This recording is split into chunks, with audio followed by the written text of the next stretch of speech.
Bridge তৈরির নামে টাকা কারচুপির অভিযোগ। 12 নম্বর জাতীয় সড়ক অবরোধ করে উত্তাল নাগরিক মঞ্চ। শান্তিপুরের তীব্র প্রতিবাদ। শান্তিপুর কালনা ব্রিজ তৈরির নামে কোটি কোটি টাকার অস্বচ্ছ লেনদেন ও দুর্নীতির অভিযোগে উত্তাল হয়ে উঠল নদিয়ার শান্তিপুর। বৃহস্পতিবার সকাল থেকে বাবলা গোবিন্দপুর এলাকায় 12 নম্বর জাতীয় সড়ক অবরোধ করে বিক্ষোভে সামিল নাগরিক মঞ্চের সদস্যরা। মহিলাদের উপস্থিতিও ছিল নজর কাড়া। অভিযোগ অনুযায়ী প্রায় 900 কোটি টাকা বরাদ্দ হয়েছে ব্রিজ নির্মাণের জন্য। জমি অধিগ্রহণের কাজও সম্পন্ন হয়েছে, কিন্তু 100-র বেশি চাষি আজও পাননি ক্ষতিপূরণের টাকাটুকুও। বিক্ষোভকারীদের দাবি, কিছু অসাধু চক্র অবৈধভাবে জমির কাগজপত্র তৈরি করে কোটি কোটি টাকার ক্ষতিপূরণ তুলে নিয়েছে, অথচ প্রকৃত মালিকরা বছরের পর বছর ধরে ঘুরে বেড়ালেও কোনো অর্থ পাননি। নাগরিক মঞ্চের স্পষ্ট বক্তব্য, দুর্নীতির সঙ্গে জড়িত প্রত্যেকের বিরুদ্ধে ব্যবস্থা নিতে হবে, না হলে আন্দোলন আরও বড় হবে। বিক্ষোভকারীরা আরও জানান, জেলা শাসক নিজে না আসা পর্যন্ত তারা রাস্তা ছাড়বেন না। ফলে জাতীয় সড়কে দীর্ঘক্ষণ ধরে যান চলাচল সম্পূর্ণ বিপর্যস্ত হয়ে পড়ে। ট্রাক, বাস, অ্যাম্বুলেন্স সব আটকে যায় বিশাল লাইনে। খবর পেয়ে ঘটনাস্থলে পৌঁছায় শান্তিপুর থানার বিশাল পুলিশ বাহিনী। বিক্ষোভকারীদের বোঝানোর চেষ্টা হলেও তাদের সাফ জবাব, ডিসি এসে এই আশ্বস্ত না করা পর্যন্ত অবরোধ তুলবে না। এখনও দফায় দফায় চলছে বিক্ষোভ, অবরুদ্ধ সড়ক। পরিস্থিতি সামাল দিতে তৎপর প্রশাসন। তবে দাবিতে অনড় আন্দোলনকারীরা। শান্তিপুরের মানুষ এখন একটাই প্রশ্ন তুলেছে, ব্রিজের নামে যে টাকা বরাদ্দ হলো তা গেল কোথায়? উত্তর মিলছে না, কিন্তু আন্দোলন চলছে টকবগে উত্তাপে। যে শান্তিপুর কাল্লাঘাটে ব্রিজ হওয়ার কথা, কেন্দ্র সরকার যেই পরিমাণ টাকা দিয়েছে তাতে জমি অধিগ্রহণ করেও সঠিকভাবে চাষিদেরকে দিয়েও ব্রিজের কাজ শুরু করা যায়।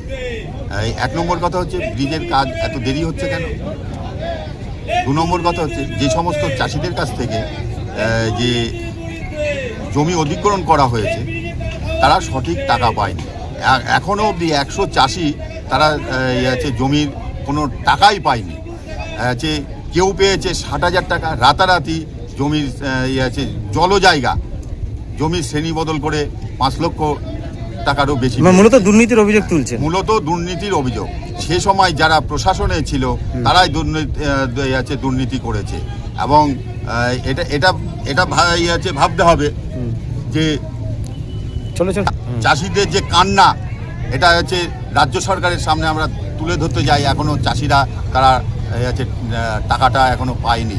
এই জন্য আজকে নাগরিক মঞ্চের পক্ষ থেকে সমস্ত চাষি নিয়ে আমরা আজকে আন্দোলন শুরু করেছি। মূলত বিজেপির তরফে কি আন্দোলন করা হচ্ছে? এটা নাগরিক মঞ্চের পক্ষ থেকে করা হয়েছে। আচ্ছা, সেখানে দেখা যাচ্ছে যে আপনারা দীর্ঘ সময় বিক্ষোভ করছেন, অবস্থান করছেন, কতক্ষণ ধরে চলবে আপনাদের এটা দাবি? ডিএম সাহেব না আসা অবধি, ডিএম এসডিও না বিএলআরও না আসা অবধি আমাদের আন্দোলন চলবে। দেখুন, যতক্ষণ আমাদের ডিএম না আসছে ততক্ষণ আমাদের বিক্ষোভ চলবে। কারণ হচ্ছে, আপনারা জানেন যে দীর্ঘদিন ধরে নিঃসিংহপুরিয়া ব্রিজটা হওয়ার কথা ছিল, সেখানে জমি অধিগ্রহণ হয়েছে। যেসব জমি যেসব জমি চাষের জমি ছিল সেগুলোকে মানে ভিটে বাড়ি করে বিপুল পরিমাণে অসৎ উপায়ে টাকা ওখান থেকে তছরূপ হয়েছে। প্রকৃত চাষি যারা তার টাকা পায়নি, তার জন্য আমাদের এই বিক্ষোভ। এখনো তো ব্রিজের কাজ শুরুই হয়নি। ব্রিজের কাজটা এখনো শুরু হতে দেখা যাচ্ছে। শুরু হবে কি শুধু প্রতিশ্রুতি, ওটা তো দিদির প্রতিশ্রুতি, ওটা নিয়ে আমি বলছি না কোনো কথা। কিন্তু যে জমিনে যে মানে প্রচুর পরিমাণে লক্ষ লক্ষ টাকা দুর্নীতি হয়েছে, তার জবাব আমাদের দিতে হবে। এবং প্রকৃত চাষি যারা তারা পয়সা পায়নি, দালাল মিডিলম্যান যারা, তারা পয়সাটা খেয়ে বেরিয়ে গেছে। মূলত কি দাবি নিয়ে আজকে অবস্থান বিক্ষোভ করছেন? আজকে অবস্থান বিক্ষোভ, প্রকৃত চাষি যারা তারা টাকাটা পায়নি, কৃষকরা টাকাটা পেয়ে দালাল চক্র টাকাটা নিয়ে তারা পালিয়েছে। এর বিরুদ্ধে আমাদের প্রকৃত বিক্ষোভ। যারা দালাল চক্র, যারা দুর্নীতি করেছে, তাদের রীতিমতো অ্যারেস্ট করে শাস্তিমূলক ব্যবস্থা নিক। আপনাদের এখন বিক্ষোভ কতক্ষণ চলবে? যতক্ষণ আমাদের ডিএম না আসবে, ডিএম এসে প্রতিশ্রুতি দেবে যারা অন্যায় অপরাধ করেছে, যারা দুর্নীতির সঙ্গে যুক্ত, তাদের যতক্ষণ অ্যারেস্ট না হবে ততক্ষণ আমাদের আন্দোলন চলবে। আপনার নাম? আমার নাম দীনেশ রায়। কাদের তরফ থেকে করা হচ্ছে? নাগরিক মঞ্চ শান্তিপুর।